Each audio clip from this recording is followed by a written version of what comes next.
What's up, mob? Hey, how we doing? So, sounds like Eli Tomac, now that he won, might be racing outdoors. We'll get into that. I'm going to break down the Supercross Futures. I love the Futures program, but boy, they have got to do something. They're going to get somebody really hurt. And then also, Barcia has responded to the weekend's drama. All that and more. But remember, guys, subscribe. I have no idea why. It's still happening. People are being unsubscribed for no reason. Yeah, I know you get a couple of knuckleheads that say, oh, no, they just don't like your content. No, I'm not talking about that kind of unsubscription. I'm talking about people who want to be subscribed are being unsubscribed. So just double check that. I'd appreciate it. And if you guys like MMA or UFC, please check out that channel, Cooksey Media MMA. I'm real close to getting that one monetized, so I would appreciate that. Thanks, guys. Let's get into this. You need people like me so you can point your fucking fingers and say, that's the bad guy. So I was scrolling through Instagram and I got to one of my favorite follows, Dirt Bike Lover, which that website, dirtbikelover.com, always up on information, great photos after the race. In fact, a lot of the photos I throw in my videos, I use off of their Instagram. So give them a follow. Go to that website. I'm a big fan of Dirt Bike Lover. And yeah, well, their post was Tomac is considering racing outdoors. So I have to go back to taking Eli at his word. Eli has always said, and I think he's been very straightforward, and you can usually take Eli at his word unless you're Joey Savacci and you give him $1 million and get nothing in return when you're, that's a long story, but that's old news. For the most part, when Eli says something, it happens. So if Eli says he's going to race as long as he still thinks he can win, and he won last weekend, I'm going to take him at his word that he will be outdoors. And I can promise you, Jett Lawrence, while he's still the favorite outdoors, even with Tomac there, the three-time champion, it's going to be a hell of a series. And I can promise you, Jett won't go undefeated. Eli will not let that happen. He will not go undefeated on Eli Tomac's watch. That I stand by. For him to go, 24 more motos or 23 more motos or 20, whatever the series is, the 11, 22 motos in a row again, no chance. I mean, there's a chance, but not if Eli's there. If Eli's there, I would be willing to bet anything that streak ends.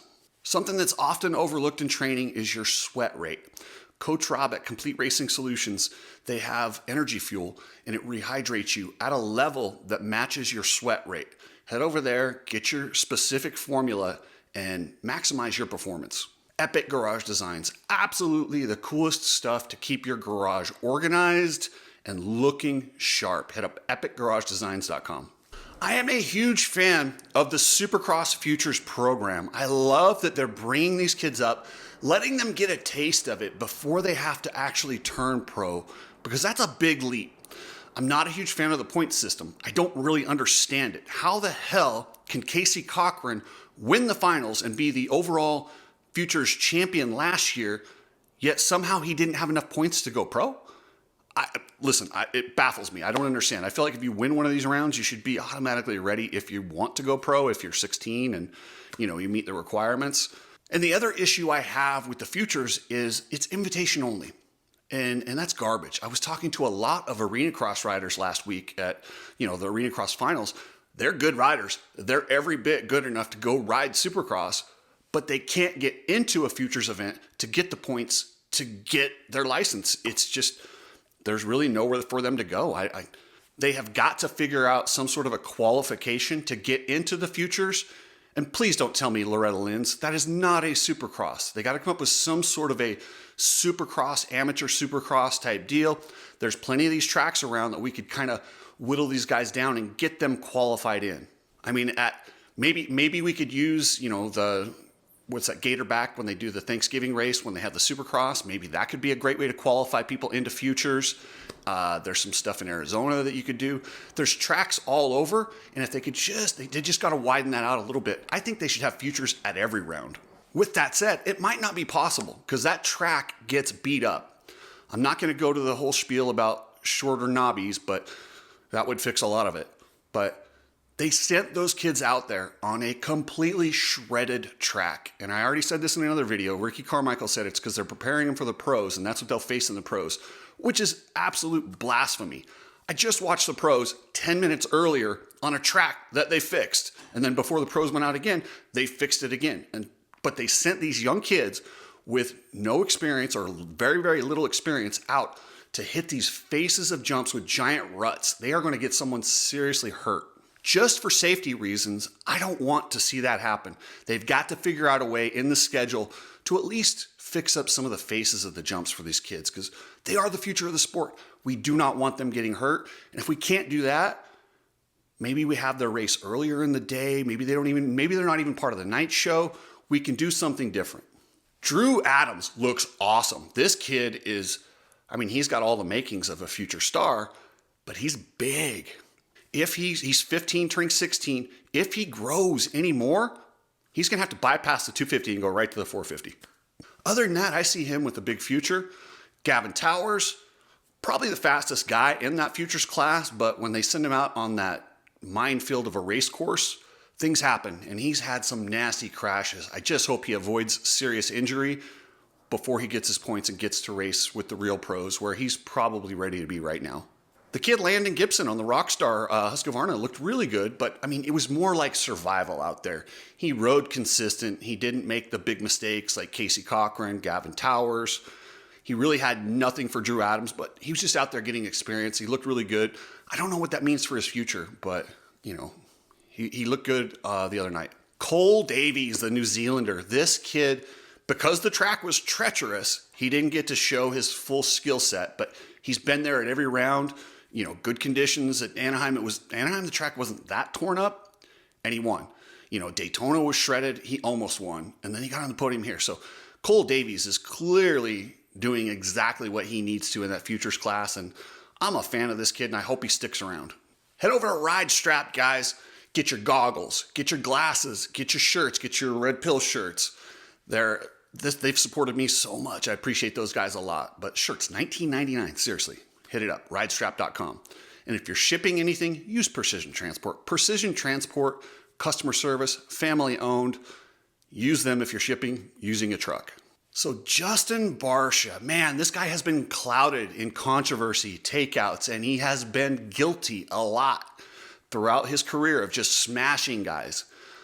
I did my video the other day and I said this was not his fault. He was racing in there. Jett cut it too tight. Jett thought he had a room. He didn't have room. It's just a racing incident. If anyone's at fault, which you got to blame Jett because he cut so sharp and he wasn't aware of who was behind him, or, and Barcia maybe should have kind of been a little bit more aware. I'll give it 70% Jett, 30% Barcia. But Barcia, uncharacteristically, was apologetic. He said, listen, I did not mean to do that.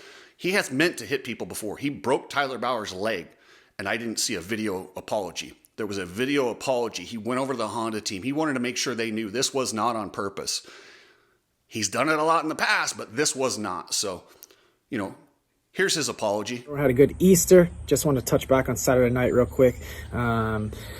Yeah, I'm sure everyone's seen the crash already, and anyone who knows dirt bikes knows that was a racing incident and not intentional by any means. Yeah, it was such a bummer. Early on in the laps, you're just racing hard, and I came in super hot. Jett cut down, and it was a wrong place, wrong time situation. Spoke to Jett after the race.